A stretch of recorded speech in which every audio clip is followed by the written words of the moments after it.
साथ संगत जी, क्या जो अभी हो रहा है वह सब आपके भाग्य में लिखा है? तो चलिए साथ संगत जी शुरू करते हैं और जानते हैं इस विचार के माध्यम से। आशा प्रवान करें और ध्यान से सुने। प्यारी साथ संगत जी, बड़े प्यार से कहना धन निरंकार जी। आप सभी संत जनों को प्यार भरी धन निरंकार जी। हम सब अक्सर यह सोचते हैं कि यह हमारे जीवन में जो हो रहा है, चाहे वह सत्संग मिलना हो, सेवा का अवसर मिलना हो या निरंकार का ज्ञान मिलना हो, क्या यह सब पहले से भाग्य में लिखा था? साथ संगत जी, है प्रश्न कई लोगों के मन में आता है कि क्या मुझे जो ज्ञान मिला, जो सेवा मिली, क्या यह मेरे भाग्य का फल है? मैं आपसे कहता हूं संतों, भाग्य में केवल दो ही बातें लिखी होती है, पाप का फल दुख और पुण्य का फल। लेकिन सत्संग मिलना, निरंकार धाम आना, निरंकार का स्मरण करना, सत्य का ज्ञान प्राप्त करना, यह भाग्य में नहीं लिखा होता। यह केवल और केवल सद्गुरु की कृपा से होता है। लेकिन हाँ, अगर आप पिछले जन्म में भी आध्यात्मिक थे और इस जन्म में भी आपका झुकाव आध्यात्मिक मार्ग होगा, लेकिन उस आध्यात्मिक मार्ग में आपका सहयोगी कौन बनेगा, यह केवल और केवल सहयोग्यता की कृपा पर आधारित है साथ संगत जी, और आपके भाव पर आधारित है। अगर आप पूछते हैं कि यह सब जो हो रहा है, यह सब जो उपदेश मैं दे पा रहा हूं, क्या यह मेरे भाग्य में लिखा था? नहीं साथ संगत, यह परमपिता परमात्मा की कृपा से हो रहा है।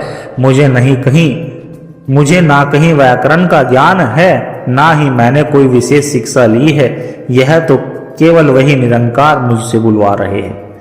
साथ संगत जी, सतगुरु निरंकार सर्व समर्थ है। उनके बारे में वेदों में कहा गया है कि मुकम करोति वाचालम पंगुन ल्याघ्यन्ते गिर्यम यथा कृपा तहम वंदे परमानंद माधव। जो गूंगे से भी वेद पढ़वा दे, लूले लंगड़े से पहाड़ फनवा दे, वे कर्तुरम अकर्तुरम अन्यथा कर्तुरम सब कुछ करने में समर्थ है।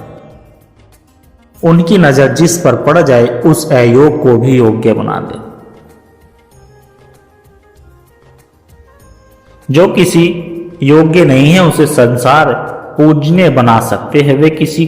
वे किसको चैन करते हैं, यह उनकी मौज की बात है। वे किसी गुण को देखकर रीझे, यह जरूरी नहीं। वे कभी कभी अवगुणों से रीझ जाते हैं, पतितता से रीझ जाते हैं, नीचता देखकर रीझ जाते हैं और उसे सर्वोत्तम पूजनीय बना देते हैं। आपके मन में सवाल आ रहा होगा कि तो फिर सतगुरु क्या देखते हैं? साथ संगत, मुझे अपने अनुभव से यह महसूस होता है कि सतगुरु यानी परमात्मा जरूर यह चीज देखते हैं कि जिसके अंदर दयान्यता होती है, विनम्रता और दीनता का भाव होता है, उन पर वह कृपा करते हैं। जहां दीनता दयान्यता होती है वहां कृपा जल्दी उतरती है साथ संगत, और जहां अहंकार होता है वहां कृपा रुक जाती है साथ संगत। सुनो, दीनता को तो वेद भी पुकारते हैं। जो दीन प्यारे वेद पुकारे, दरवहु सुभंग नाना, यही दरबार दीन को आदर रीत सदा चली आई। यदि किसी के हृदय में यह भाव है कि मैं सर्वगुणहीन हूं, मैं कुछ नहीं जानता, पर हे सतगुरु मैं आपका हूं, तो कृपा जल्दी आती है। यह दयान्यता स्वाभाविक भी हो सकती है और सिमरन से भी आ सकती है। यदि आपको अपने में दिखाई दे रहा है कि कोई गुण नहीं है, कोई शिक्षा नहीं है, सब तरह से हीन है, पर कृपा है तो सब हो रहा है। यह सब निरंकार की कृपा से ही हो रहा है साथ संगत। अगर यह भाव आपके मन में आ गया तो आप सद्गुरु निरंकार के योग्य बन जाते हो, आप उनके प्यारे बन जाते हो। फिर वह आपको बिल्कुल एक मां की तरह संभालते हैं। पर अब सवाल आता है कि हम कैसे जाने कि निरंकार यानी परमात्मा हमारे जीवन में प्रसन्न है या नहीं। परमात्मा की प्रसन्नता के दो मुख्य लक्षण हैं। एक, जब हमसे धर्म कार्य बनने लगे और पाप कर्म ना हो, और दो, जब निरंतर सुमरन बनने लगे। यदि यह दो बातें हो रही है साथ संगत, अधर्म आचरणों का त्याग और धर्म से चलना और निरंतर प्रभु का स्मरण, तो जानना चाहिए कि परमात्मा हम पर प्रसन्न है। अब बात करते हैं सेवा की, जो हमारे मिशन में सबसे महत्वपूर्ण है। संत महापुरुषों और सदगुरु की सेवा कैसे करें? सेवा का संपूर्ण समर्पण, उनकी आज्ञा का पालन करना है। साथ संगत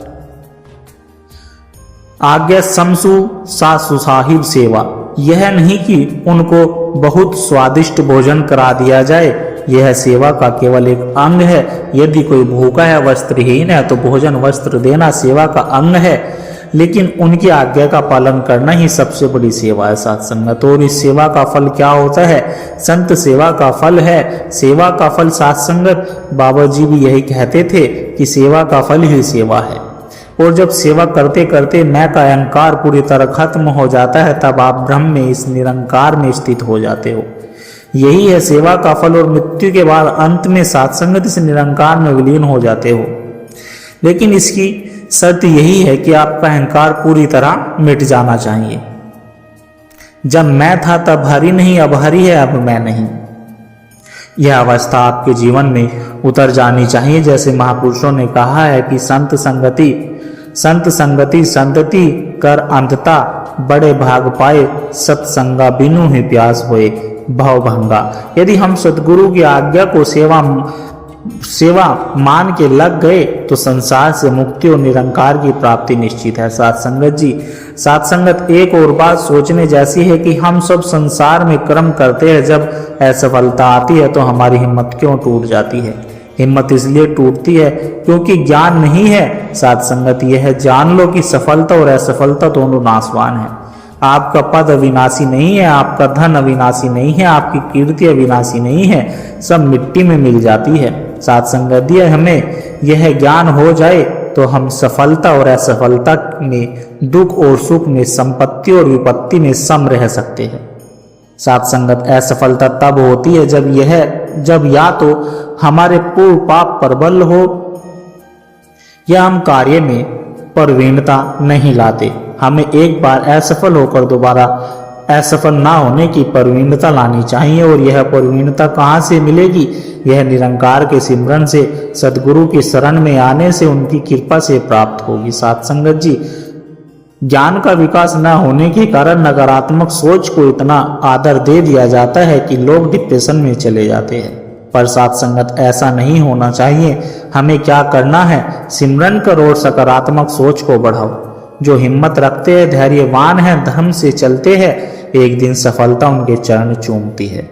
यह पक्का समझो, हम अविनाशी के अंश, हम पीछे नहीं हटेंगे। दाना खाक में मिलकर गुले गुलजार होता है। सहनशीलता तभी आती है जब निरंतर सिमरन निरंतर बनता है। जब यह सहनशीलता परिपक्व हो जाती है तो मान अपमान, सुख दुख, लाभ हानि, शत्रु मित्र, जन्म मृत्यु में समान भाव आ जाता है। यह बहुत बड़ी बात है। यदि निरंतर सिमरन होने लगा तो आपकी जीवन रूपी गाड़ी पार हो गई, वह निरंकार के धाम पहुंच जाएगी। साथ संगत जी, हम गृहस्थी संत जन अक्सर पूछते हैं कि काम और परिवार के पालन पोषण में भक्ति और सिमरन को पर्याप्त समय नहीं दे पाते। क्या काम के बीच में निरंकार को याद करना पर्याप्त है? हाँ साथ संगत जी, क्या हम काम को निरंकार की भक्ति बना सकते हैं? बिल्कुल बना सकते हैं।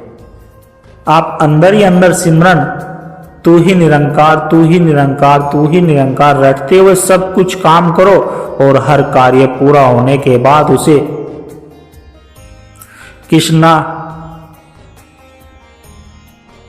उसे निरंकार को समर्पित कर दीजिए। साथ संगत, जो भी कार्य धर्म युक्त किया जाए और उसे निरंकार को समर्पित किया जाए, वही भागवत धर्म है, वही सत्य ज्ञान की प्राप्ति का हेतु हो जाता है। साथ संगत जी, गृहस्थी में निर्मोह स्थिति यानी मोह रहित स्थिति कैसे आए?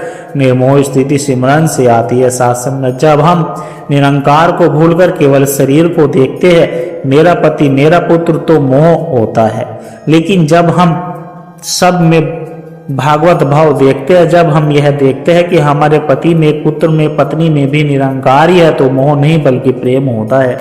जैसे कहा गया है, सिया राम मैं सब जग जानी, करहु प्रणाम जोर जुगबानी, जड़ चेतन जीव सब में निरंकार को जानिए। सुमरन और सत्संग से साथ संगत जी विवेक आता है। बिन बिनु सत्संग विवेक न होई, और राम कृपा बिनु सुलभ न सोई। विवेक होना पर मोह का नाश हो जाता है। हमें अपनी भक्ति और अपनी कृपा की रक्षा की चिंता नहीं करनी चाहिए। परमात्मा ने गीता जी में वादा किया है कि निरंकार कहते हैं कि तुम केवल मेरा स्मरण करो, योग जो अप्राप्त है उसे प्राप्त करना, और क्षेम जो प्राप्त है उसकी रक्षा करना। मैं तुम्हारे योग क्षेम का वहन करूंगा। हमारी भक्ति की रक्षा निरंकार स्वयं करेंगे। कर सदा तिनके रखवारी, जिन बालक रखे मत महतारी। हम सब डिब्बा है और सतगुरु या संत इंजन है। डब्बे में भले ही अपनी सामर्थ्य ना हो, पर इंजन से कनेक्शन होने से जहां इंजन पहुंचता है डब्बा भी वहीं पहुंच जाता है। हमारे सतगुरु जो रात दिन सत्य ज्ञान में लगे हैं, वे हजारों को समेट कर ले जा सकते हैं। हमें उन पर पूर्ण विश्वास रखना चाहिए। साथ संगत जी, हमें निरंकार पर कभी संचय नहीं करना चाहिए। वह मंगल भवन है, वह अमंगल नहीं कर सकते। साथ संगत, मैंने आपके जीवन में हजारों बार देखा है कि निरंकारी हमारी एक एक बात सुनते हैं, हमारे पास है, हमारे साथ है। जहां मेरा भक्ति चरण रखे वहां रखूं मैं हाथ, पीछे पीछे मैं फिरूं, कभी न छानुसार। बस सिमरन करो, खूब सिमरन करो। सिमरन में सारी समर्थ विराजमान है। हमें निरंकार पर पूर्ण विश्वास करके उनकी आज्ञा के अनुसार चलना चाहिए। साथ संगत जी, सतगुरु माता जी, सुदीक्षा जी महाराज की जय। वो बड़े ही प्यार से कहना, धन निरंकार जी।